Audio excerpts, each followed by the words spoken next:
Welcome back. Municipal workers have agreed to a 3-year wage deal with a 3.5% wage hike. The South African Local Government Association says negotiations were tough and a mediator had to be brought in. Salga, which represents 257 municipalities, has been in wage negotiations since March. Joining me now is Salga's chief negotiator, Rio Nolutshungu. Thank you for making time, Rio. This is about half the money the unions were demanding initially. How did you guys get here? Thank you, Clement. Let me first greet your viewers, and I appreciate the opportunity. We don't look at it that way necessarily, Clement. You're right, the negotiations were tough.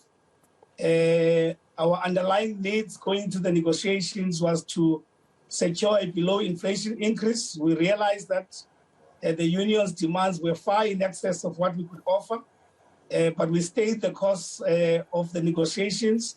We held to the line that municipalities gave us in terms of the mandate, but we also don't want to sound triumphant and as if the unions are defeated.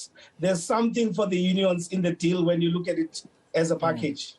My understanding is that there's a clause in the agreement granting parties the right to withdraw from the agreement and re-enter negotiations in the event of unforeseen circumstances which perhaps impact on the financial sustainability of municipalities and cause economic hardship. That's a loophole there that some may argue that can be easily abused to withdraw from the deal.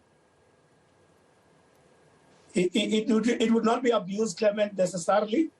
It's an important instrument of flexibility that we've built into the agreement. We've had to go through hard lessons since COVID visited us in the early part of 2020.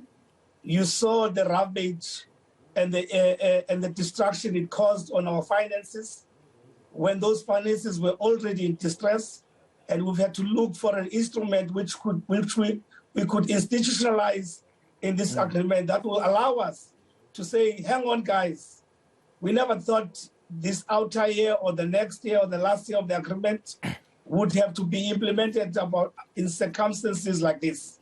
And therefore, we ought to have a mechanism to go back to the drawing board, restate our position, and obviously hope that in doing so, there could be a conducive environment in renegotiating or generating new terms of agreement. Because at the end of the day, municipalities are constitutionally about delivering services. That is their primary mandate.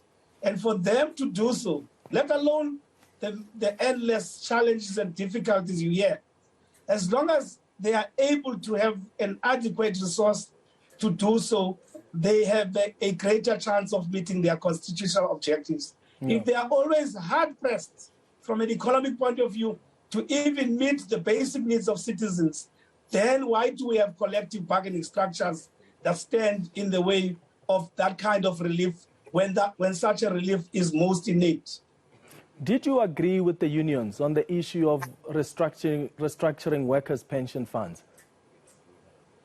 Yes, we certainly did, and we've done so for the very first time since the new democratic dispensation of local government was brought in 2000. And let me explain to you why these reforms are important. They are important for many reasons, but most primarily they are important because they seek to remove municipalities from an underwriting responsibility. And that is a pension fund managed outside of a municipality by experts, presumably, makes bad investment decisions, and the municipality has to shoulder the burden of meeting those performance shortfalls and fulfilling a responsibility of being a liability underwriter. That's not the primary function of a municipality. Its primary function is to employ people, create conditions of employment. Amongst those, it makes a pension promise, and in making a pension promise, it makes the contributions month on month so that that employee upon retirement will have a healthy retirement savings. It is not the municipality's duty to have to meet the shortfalls of bad decision-making and government that you often see in some of these pension fund schemes. All right, Chief Negotiator for Salga, Rio Nolutshungu, thank you so much for your time. Now,